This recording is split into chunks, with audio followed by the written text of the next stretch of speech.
Hello and welcome back to the StitchWitch Podcast. I'm your host Ourielle and we are here for a regularly scheduled podcast. I am so excited to be here because I have some really interesting updates and some exciting projects and some general progress towards my knitting goals overall. I'm hyped. Make yourself a cup of tea, grab a snack. I actually have to make a cup of tea right now because I am wanting to be hydrated. Excuse the mess.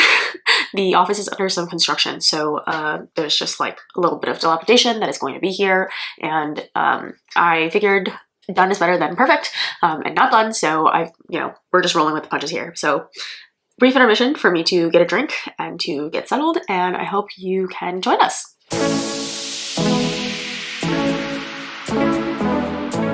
Okay, so I have my notes here. I am looking down because there was a lot of progress that happened and a lot of things that didn't happen. So before we get into everything, I feel the need to mention stuff that I have announced on my channel but haven't really worked on in the last week or so. The first thing that I haven't made any progress on is the Novice Cardigan. Last time I had mentioned that I was playing a game of Yarn Chicken and I didn't know like how much more of the sleeve that I had. I didn't know how much to do the button band, and also that I just felt like I was not comfortable with the amount of yarn that was being rationed out, so I was going to take things out and redo them. That means that until I make that drops order, and I'm going in with my mom, so we're kind of putting that on hiatus for now. Part of that is I realize, as I've made some of this other progress, that I'm not super pleased with the way that the Novice Cardigan is shaping out. It does just feel a little bit less polished and finished. I feel like after having done a couple other things and having some, I don't want to say advanced skills under my belt, but I just feel like I could probably do more to make it a little bit nicer. Just like some of the finishings and maybe some of the measurements could be a little bit more tailored.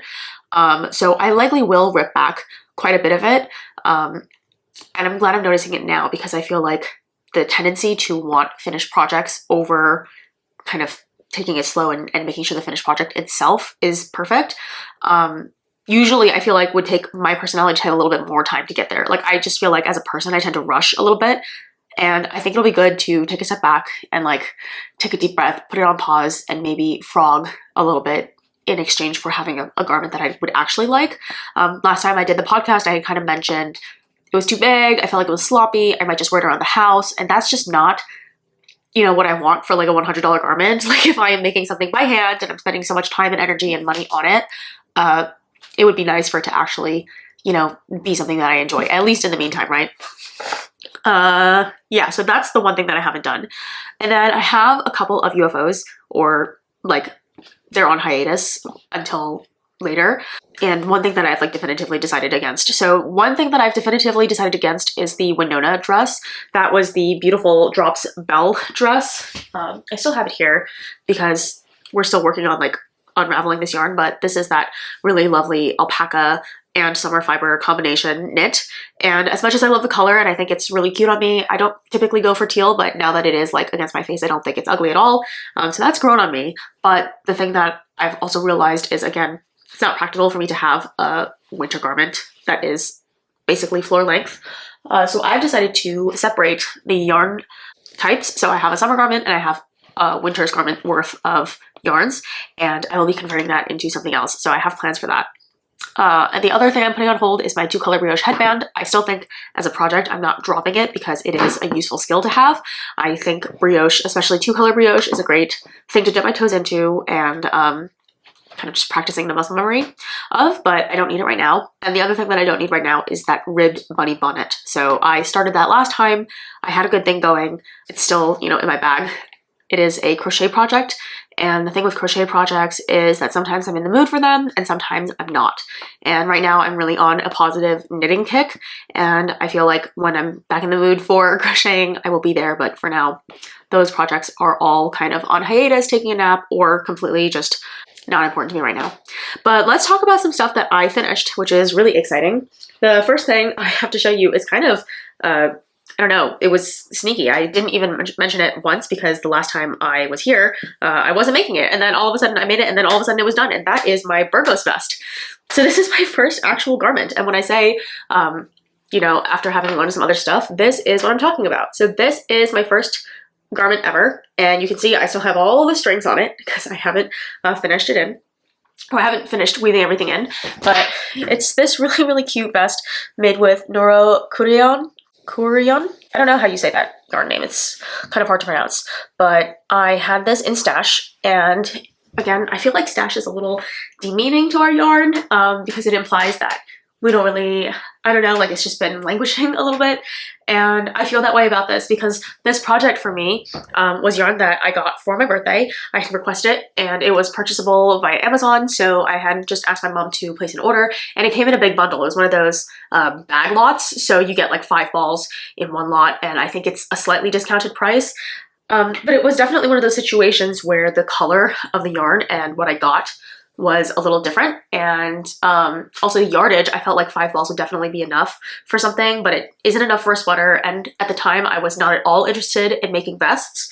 But now that we are heading into spring, and I was sitting on this since October, and I was just like, okay, we really gotta get a move on and do something with this yarn. So that's what we've got here. We've got this really cute Burgos vest. I don't know if I mentioned the pattern, but it is not a super popular designer. I don't know how I came upon this vest. I think it was just a really classic silhouette, and what I really like about this vest is that the shoulder doesn't kind of fall over. I don't really like super boxy vests. I like when there's like a pretty steep shape around here, and I actually even made the ribbing a little bit longer than it should have been, just because I don't know, maybe I got carried away on one side and then I just decided to make it the same on both sides, but it is certainly very cute. I feel like it's a little bit dated looking. I think it's something about the thickness of my button band. But overall, I'm really, really pleased with the overall result, especially seeing that this was my first garment ever. The buttons were salvaged off of a completely damaged and busted garment. Like, there was no way to donate it. There was no way to keep it. I just didn't feel like, you know, it's not nice to donate like really disgusting clothing. But the buttons were really nice. So basically, like, some chemicals got onto it, destroyed the fabric, kind of ate away at the synthetic fibers. So yeah, it was like a totally busted, you know, poly cardigan from Target. But I still really like the buttons. And that being said, I don't think they really match. I don't think they're awful, but I think they're a touch too big, and I think the contrast is a touch too high, but I do love the fade. I didn't really like the way that, because, you know, this is done in parts, so like you do the left side and then the right side and then the back, and then you join the back to the front, and then you start knitting in the round, and that's why these stripes at the bottom start to get much smaller. And I didn't like that at first, and then I realized that I started seeing a couple of other people knit with Noro yarn, and it also tends to have a striping pattern, so I think it's actually kind of cute now. It's grown on me. Like, design-wise also, I feel like it starts striping at a place that makes sense. You know, it doesn't stripe on one side and not the other. I feel like that would have been really ugly. There are a lot of ways that this could have gone worse, I will say. So yeah, overall, struggles, I will say. Picking up the armholes was strange. Like, I had perfect stitch counts for every part of this design, but for some reason I really, really struggled with picking up stitches on one of the armholes. Like, one of them was absolutely perfect. I picked up like 55, 25, 18, like whatever the numbers were for each section. But on the other one, it was not the same for whatever reason, even though the stitch count was also the same. I had done it like 5 or 6 times in a row, and at one point the stitches were getting so wobbly from all the picking up and ripping out and the picking up and ripping out that I just decided, screw it. I'm sure no one will notice the difference if one side has like 5 more stitches on the other side. But that was the only real problem that I had. The other one that I had was the button band, also because the buttons that they had made the tutorial for and mine were vastly different sizes, and I really only had these buttons kind of set in my heart for this project because I really wanted to use these salvage buttons. But because they were really wide, I had to knit the button band wider to accommodate, and then because I made them wider, the actual holes for the button also had to be made differently, and all these different things kind of made me make adjustments that I think, I don't know, don't make me love them as much. Yeah, like for instance, I would love if this ribbing were 1 by 1 instead of 2 by 2. I don't like the way that the 2 by 2 ribbing looks, especially not at this width, which is almost like 2 inches of ribbing wide.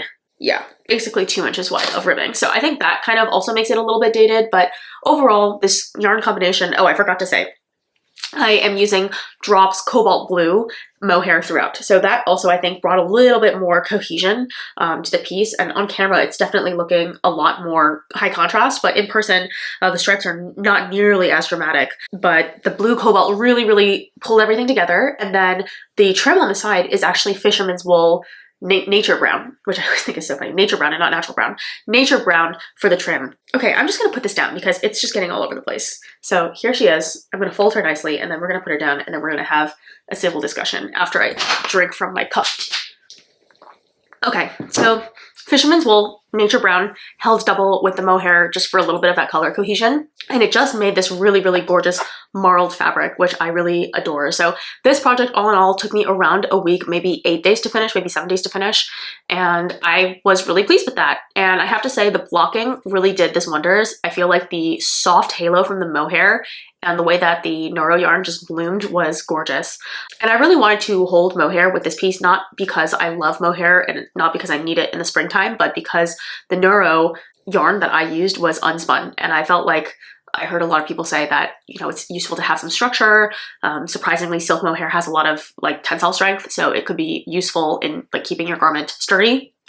We'll see how many years I wear this piece. I was also playing a game of Yarn Chicken with my binding, so there is like a bind off section that is actually done in a little bit of Malabrigo yarn.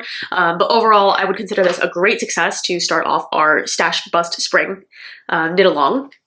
If you watch AKA Nora Knits, I mentioned it in my spring stash busting plans, and I'm really, really pleased to say that we've already made great progress on that. The other thing that I've made amazing progress on is my Pressed Flowers shawl. Now, the last time I was here, I had the setup row, which was 1 row of flowers and then like half of another one. Guess how much I have now? Oh my god, it's like sickening how much I've done in the last week. Okay, here, look. This is like the progress right now. And I can't even like pull it all the way apart because it's a little bit too big for my needles. I'm gonna have to get another set of needles or cord. I don't know. Like, look at this. It's so big. It basically is like a mini shawl already.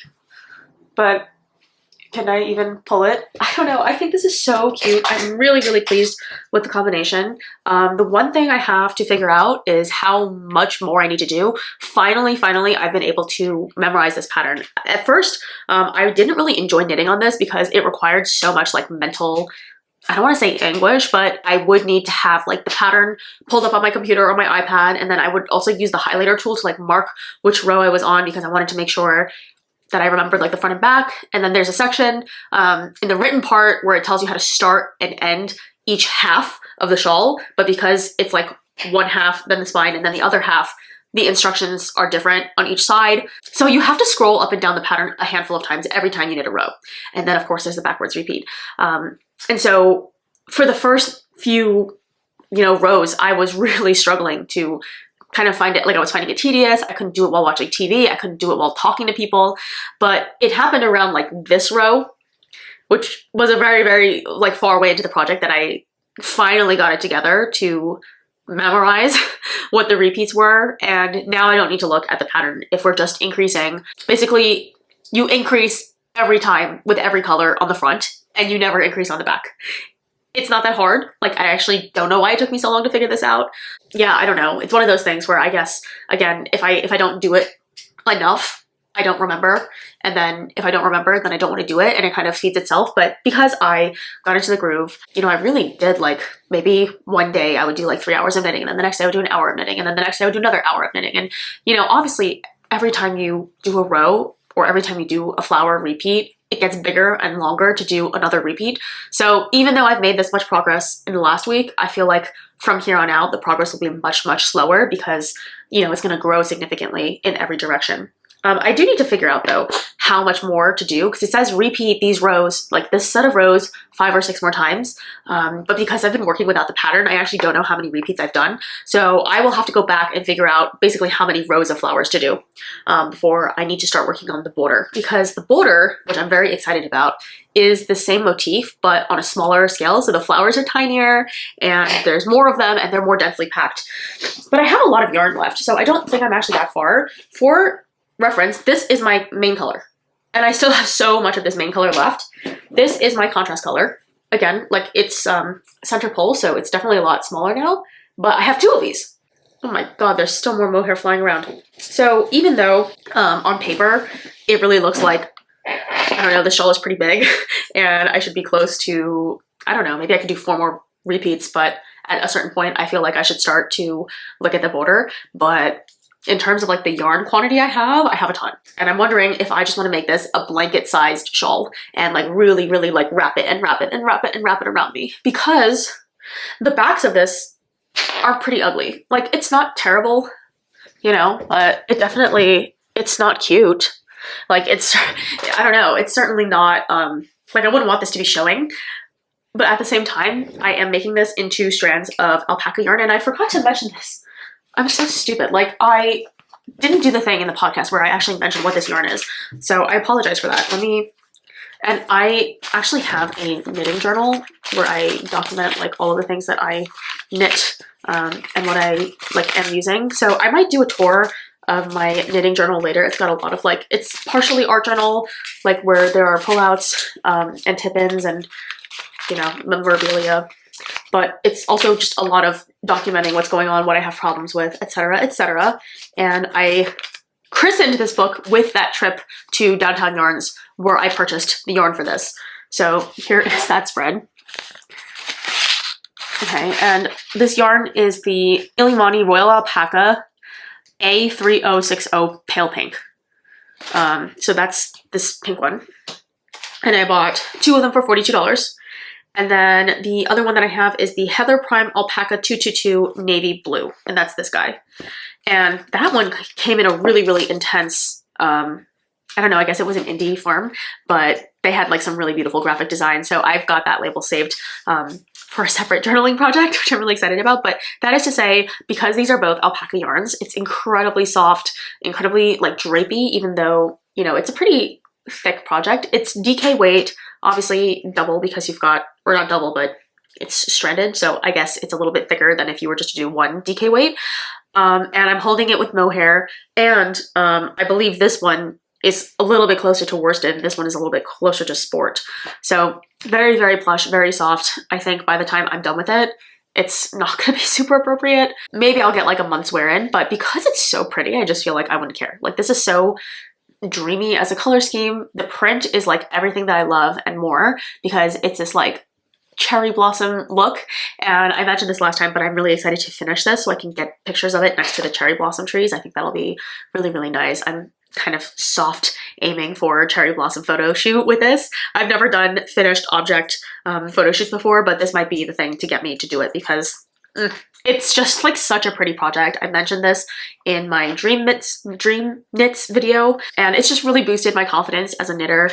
You know, like just having gone through something like this and being like so, I don't know, starstruck and daunted to actually seeing it happen. I did make a few mistakes that I'm gonna have to correct with duplicate stitch later because I was a little, you know, stoned and I was getting to the point where counting was, you know, I was just going on autopilot and I wasn't counting properly. So that was on me, but lesson learned, don't knit while stoned.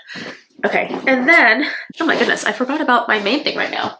So the current thing that I'm working on is actually also really exciting. I wouldn't call it a spontaneous cast on because I did know that I wanted to make something with my false drops orders. So I mentioned that I made this drops order, got my yarn in. I felt like the representation of what was listed on the website and what I ordered were not necessarily like what I was expecting. Again, not saying that they should have like prepared me in any way. I think that is just like how it goes. It is really hard to shop for yarn online. So I'm not saying that like it was anyone's fault or that I could have done better, especially as a beginner. And this is really my first, you know, significant online yarn order. And you know, sometimes you get the yarn and it seems right, but then you knit the gauge and the gauge doesn't work out for your project. So there were quite a few projects that I had planned for this drop order. And you know, that was in my spring knitting video that I made maybe a month ago, where I had all these plans laid out. I had purchased this yarn with money that I had budgeted for those projects, and then I started them and they just did not work. So I had to find a way to use up all that yarn. And also there was yarn like in my stash in general that I was just trying to use up from a year ago, like the end of last year. So I started knitting the color quadrant top, color quadrant crop from James N. Watts.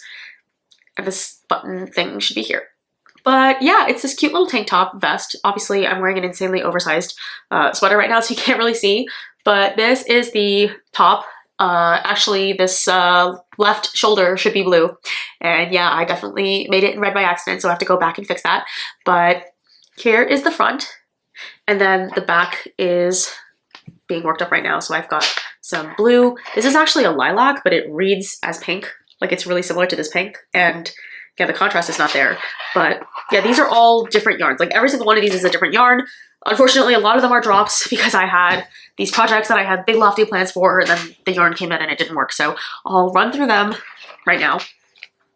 The only one that's not a drops yarn is this red. This is Peyton's Classic Wool Worsted, just in the red, original red. And it is definitely a worsted weight yarn. So this runs the gambit from fingering weight to worsted weight, actually technically Aran weight for one of them. But I mean, honestly, it's ending up okay. I'm knitting this on 4.5mm needles all the way around. There's nothing, there's only one needle size. It's just the cord that changes throughout. James Watts is a fantastic pattern writer. I kind of went on a James Watts spree recently, which I also will talk about. But I did this all in one day. We started Community, the show, and it's amazing that I haven't watched the show before. Oh yeah, I knit this. Okay, so this vest I knit while watching the entirety of Avatar: The Last Airbender.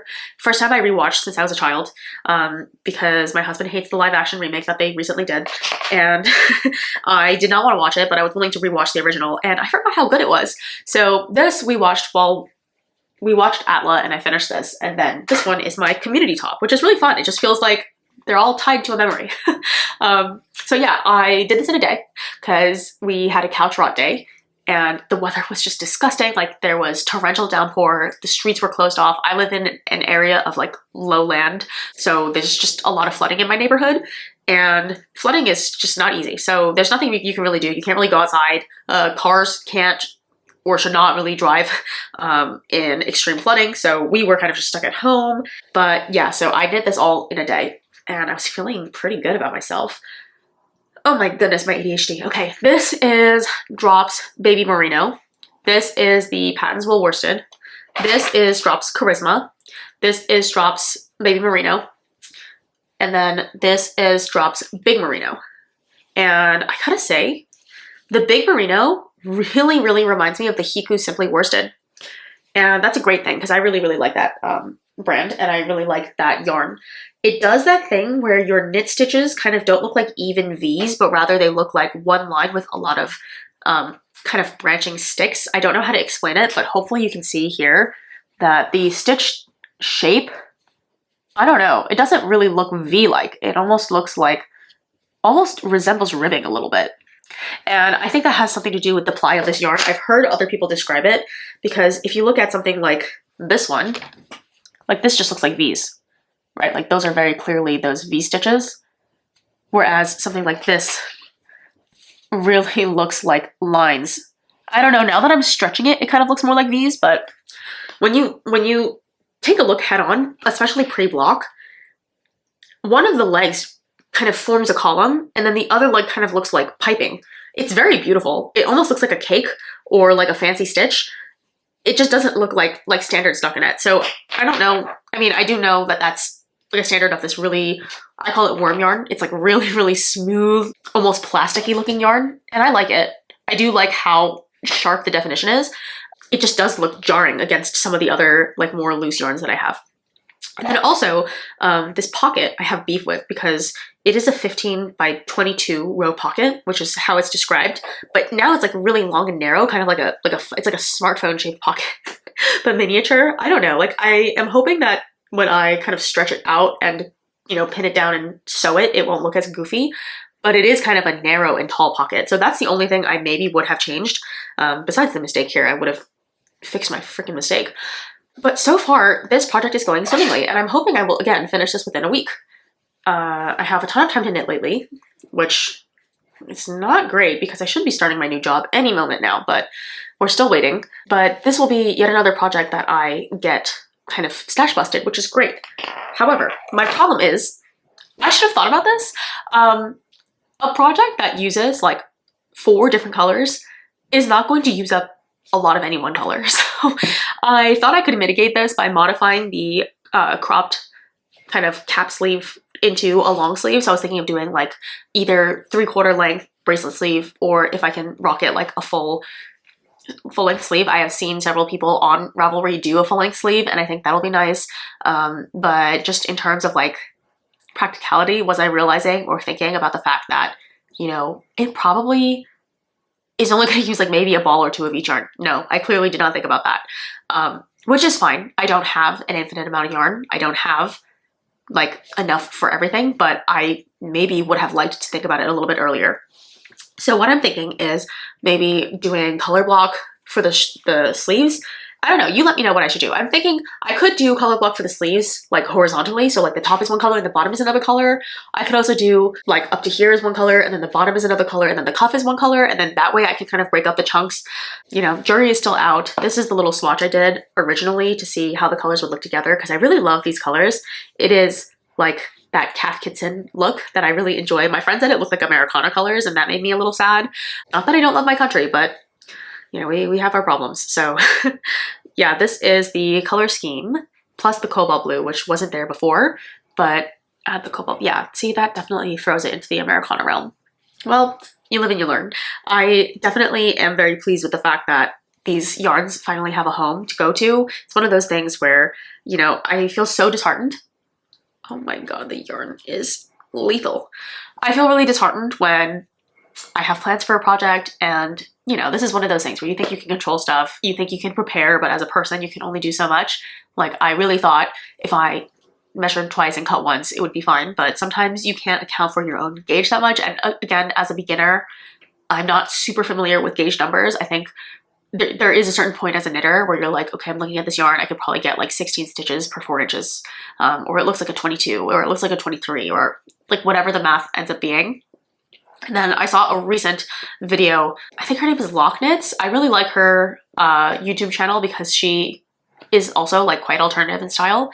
And yeah, she said that when she looks for patterns, she actually just knits up the yarn first and then looks for something that matches her gauge, and not the other way around, so she doesn't get let down. And that was like, that is freaking brilliant. I guess I'm just too project oriented to think that way, at least in my first year of knitting. She said she's been knitting for 18 years or something crazy. So, you know, maybe down the line when I'm like 18 years in and I have a lot of the projects that I've been itching to do, I could get to that point. But for now, this has been really fun. So I really enjoyed that. Let's take a peek at my list because I feel like that is pretty much most of what I ended up doing, which is great because that was a lot of knitting. I mean, I have to say I mean, I'm pretty proud of myself having done all that, but yeah, that is all of it. Okay, and then the last thing to talk about are my acquisitions, which are, this was definitely a month of, oh wait, no, I have one more. Well, I haven't started yet, but one more thing that I gauge swatched, and you can see that because I have this tiny little gauge swatch here. I have the Palmier sleeves, and that is a cute little shrug with a tie, and you can make it with either bell sleeves or a puff cinch sleeve, kind of just like a standard, like this kind of sleeve, where it's puffed and then you have like a rib. And I am using some Noro Kuryeon, and this is the yarn. It is a really wackadoodle color combination. I don't typically go for colors like this. I mean, the cobalt blue, yes, because that's very in my wheelhouse, but the green and the teal, not as much. And there's also like yellow in here. It's like a very, almost like tie-dye color scheme, but it felt very, almost like fresh spring summer to me. I'm sure most people would be like pastels or spring summer, but this just felt fun. Like, I wear a lot of black, I wear a lot of gray because I like those colors, but I, again, asked for this yarn for my birthday. It probably looked very different in the photos, I have to say, because I don't think I would have picked this otherwise, not gonna lie. But now that I have it, I'm very happy to use it, and the contents are gorgeous. It is a 50% silk, 25 wool, 25 polyamide, so it would be a wonderful fabric. So made my little gauge swatch. I counted out how many stitches I need, and we will be casting that on. I mean, I don't want to say soon, but after I finish my color quadrant top, I think that will be one of my next projects. I am really looking forward to making garments. I feel like now that I'm here, it's not nearly as daunting as I thought it was going to be. I really thought garments were going to be like months-long projects, and that's fine too. But I do find like when you make a lot of progress, it kind of incentivizes you to keep going, and then you can pretty much be done. You know, everyone's schedule is different, but I thought it was going to be a lot more like begrudging than it actually ended up being. Like, something about in my head, garments were really scary. And again, part of it is like if you're going to make an oversized knit jumper, you know, like this would be really hard to make in a project in a month. And like, that's understandable, but not everything is going to be an oversized cable jumper. And I don't think I really put two and two together. Like you can make smaller stuff. Like you can make a little bolero, you can make a little t-shirt, and that's cute and that's fun. But in the future, one of my cast-on plans is to make a pair of funky socks for my husband. I was making a pair of socks for a friend, gave up on it, figured he probably wouldn't take care of them anyway, so, and I think it's like weird that I didn't think of my husband first. It was for a birthday gift. The birthday passed. We ended up doing something else anyway, and I was like, okay, fine, we already did something for you. Let me make something for my husband who actually maybe deserves this first like hand knit sock a little bit more. And I bought this really, really sick yarn from, I think it's called the Local Yarn Shop. Wait, I have their business card in here. Haha, that is why having a really ridiculous knitting journal is pretty fun. Let me see if I can find it. Yeah, it's called the Local Yarn Store. And that is where I got my Make It Tweed. This was a really, really hard yarn to find, and it was being scalped on eBay for a while. I mean, now I don't think it's as hard to find, but they did have it at the local yarn store. So I went there. It was definitely a bit of a drive for me. I don't live there at all, but I found this in their sale section. So this is the Punk Rock Unicorn sock yarn. It looks German. punkrockunicorn.com on the front, and then just a lot of German in the back. But it is 80 merino, 10 cashmere, and 10 nylon, which is very cool. And this is in the color Campfire. My husband really likes wackadoodle color schemes, which I love that for him. The more rainbow, the more chaotic and like, yeah, just like chaos, stress-inducing, visual overstimulation, the better. And that's for all things, not just clothing, video games, you know, graphic design, whatever. I think he tends to be, except for interior design, in which he likes the like Rick Owens, GT Dave household that is like a concrete jailhouse. But for everything else, he likes it to be psychedelic. So we found this really, really crazy speckled yarn. And this store had quite a bit of stuff on sale. A lot of it was sock yarn, but they had a lot of kind of plain fingering weight yarn as well that didn't have like the merino and the nylon blend. But I did pick up one for myself and one for a friend, and then one here, and then maybe a handful of others over the course of my visits. And I really liked it. Oh, here, this is the crazy yarn tag, the yarn tags from my pressed flowers. This is the Illuminati Royal 2, and then this is the Heather Alpaca Prime. And this was $45. I don't want to be reminded of. I mean, $45 for a huge skein is not terrible.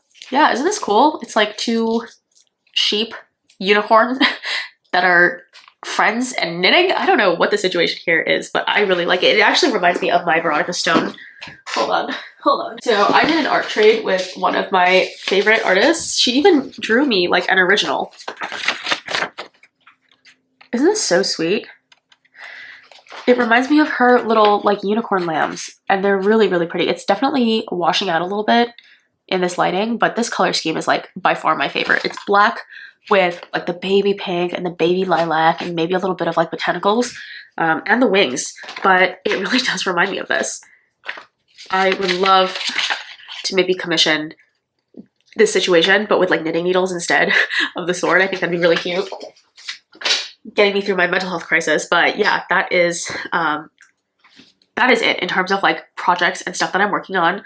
We will now be talking about acquisitions. I am now made aware that some people don't like hearing about acquisitions. So if you are not down for a little bit of pattern talk, I'm so happy you were here, and I'm sad to see you go, but please join us next time. Let's talk about what patterns I purchased. So I was gifted a few patterns, and then I purchased a few patterns, and then there are yet a few more that are on my list, but I kind of have like I don't have a policy really for patterns. It's not ideal, but I've kind of loosely mentioned that patterns to me are one of those things where you don't really know what you're getting until you get it. So even with your best intentions of being very, very frugal, sometimes you purchase a pattern and it doesn't end up working out for you or your yarn. So even if you're like, I have this yarn and I need to do like a blouse with it, you'll buy the blouse and then like maybe you don't have the yardage you need, or it doesn't, you know, hit gauge or whatever. So there are many times where I hit and I miss. So with patterns, I'm a little bit more loosey-goosey. So I definitely acquired a few. So I was gifted the Look at My Holes and the Beads of Joy. These are both James Watts patterns. And they were, again, meant for my stash busting spring. Very, very excited for that. And then, again, I also purchased the color quadrant. So those were the 3 James Watts patterns that I kind of went on a kick for. I have plans for the other 2. I will talk about those at the end because there was a little bit of yarn involved as well. The Palmier sleeves also was one that I purchased because I needed to do something with this Noro yarn, and because that sweater pattern or the sleeves pattern is a flexible gauge, which again, it's not mentioned in Ravelry. It's one of those things where like on the Ravelry bio, it'll say like how much yardage, what's the weight, you know, how much do you need, what kind of project is this, and then the description you would think has a little bit more explanation, but I guess the creator who made this, she's more on like the formula side of things and not like a assigned yarn side of, you know, there's two knitters. I think there are knitters that are like, we've made this according to one yarn, and then there are some that are more like made to measure, more flexible formula style, and this was a formula style pattern. I didn't know that. So that's actually more flexible for me. So I was able to do this Noro yarn. I also have some scrap yarn that I'm thinking of, you know, turning into a sleeve, but it might be a little bit more, you know, like colder weather friendly. And for my leftover scraps, because this is definitely not going to be enough to use up all my scraps, I have a ton of Charisma. I have a definitely a little bit less of the big merino, but I have quite a bit of that worsted patterns yarn, and you know, who knows by the time I'm done with the sleeves what's going to be left over. But I've been watching this for a while, and I think it'll be really flexible, and I've been talking about it and referencing it because since the beginning of my channel I've been seeing this image pop up over and over again, and it's the Stella quilt cushion. So I finally got the Stella quilt cushion. I am really pleased with it. I looked at the pattern and I gave it a read through. I did the gauge swatch. It's working up really well, and it is not a like difficult knit, but it is a mesmerizing knit. And I haven't even started, but I did like the little square. So I think that'll be easily one of my favorite projects. Not to mention making more home decor items was definitely on my list of resolutions for the year. So I think that fully serves, you know, my plans and my intentions. And the last pattern that I purchased was the Ranunculus. Again, I had mentioned that this is one of those like true attestations, rites of passages for being a knitter, especially one in like the knitting community online, like, you know, you're in this space, so to speak. And I didn't even realize the Ranunculus, the way that Midori Hirose talks about it is that she wants you to be like wearing necklaces like layered on top of each other, and I just thought, okay, like you got me. It's so romantic. And that is what I will be using my drop spell for. So I think I mentioned this last time, but I can never remember what I record and what I upload and what I don't upload. I am going to hold 2 strands double with bigger needles, and I want it to be quite drapey, but I do want it to have coverage because I'm planning on wearing it out as a grown woman.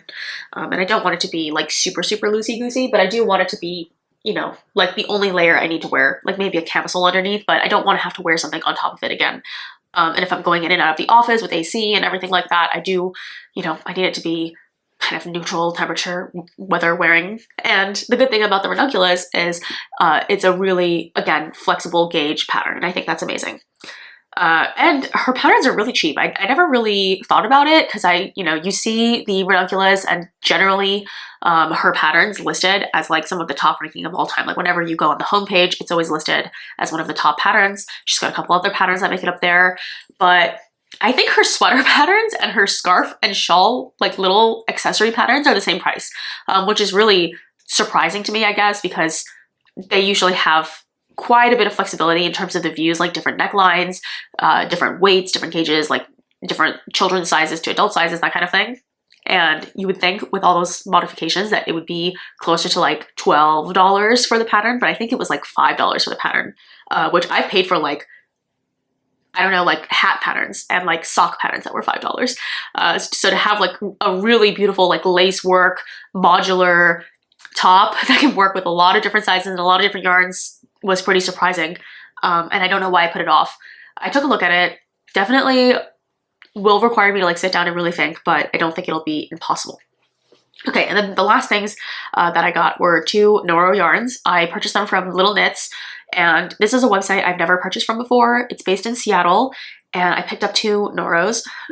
No surprise there. I mentioned in one of my videos that I was like, I'm very experienced with Noro. I've used like 5 or 6 different Noro yarns. No, I've used closer to like 9 different types of Noro yarn, which is like very alarming as someone who just started knitting and someone who doesn't have a lot of money. I think I've really seen, I don't want to say I've seen the light, but you know, I think in terms of like joy, sometimes for me, buying something really precious for, let's say, 20% more gives me a much higher return on like my feelings and like my positive associations and my motivations for the thing, which, you know, like knitting isn't always about like how you feel, and it's not always about like how expensive something is. But I guess if you're going to spend so much time making something by hand, and if you're going to do all that stuff and jump through all the hoops, I would rather either buy something dirt cheap or buy something that I really treasure.